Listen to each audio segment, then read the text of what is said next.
പള്ളിയിലെ ജൂബിലി തിരുനാളിനോടനുബന്ധിച്ചാണ് സംഘർഷമുണ്ടായത്. യാക്കോബായ വിഭാഗത്തിന്റെ പ്രദക്ഷിണം പള്ളിക്ക് മുന്നിലൂടെ കടന്നുപോകുമ്പോൾ ഓർത്തഡോക്സ് വിഭാഗം ഉച്ചത്തിൽ വാദ്യോപകരണങ്ങൾ ഉപയോഗിച്ചു. ഇത് തടയണമെന്ന് പോലീസ് ആവശ്യപ്പെട്ടതാണ് സംഘർഷത്തിൽ കലാശിച്ചത്.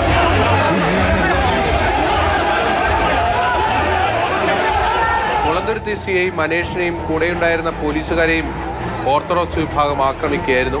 BDS വിദ്യാർത്ഥിയായിരുന്ന ഏബൽ ലജിയാണ് ഉന്തിനും തള്ളിനുമിടെ CIയുടെ മുഖത്തടിച്ചത്. അക്രമത്തിന് പിന്നാലെ ഏബലിനെ പോലീസ് കസ്റ്റഡിയിലെടുത്തു. കൃത്യനിർവഹണം തടസ്സപ്പെടുത്തിയതിന് 33 പേർക്കെതിരെയും കേസെടുത്തിട്ടുണ്ട്.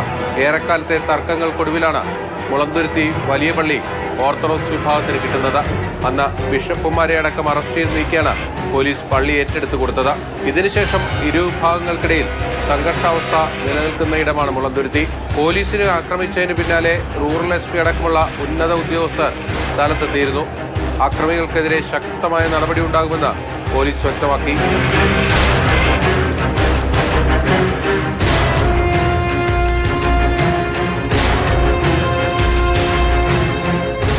മാതൃഭൂമി ന്യൂസ്, കൊച്ചി.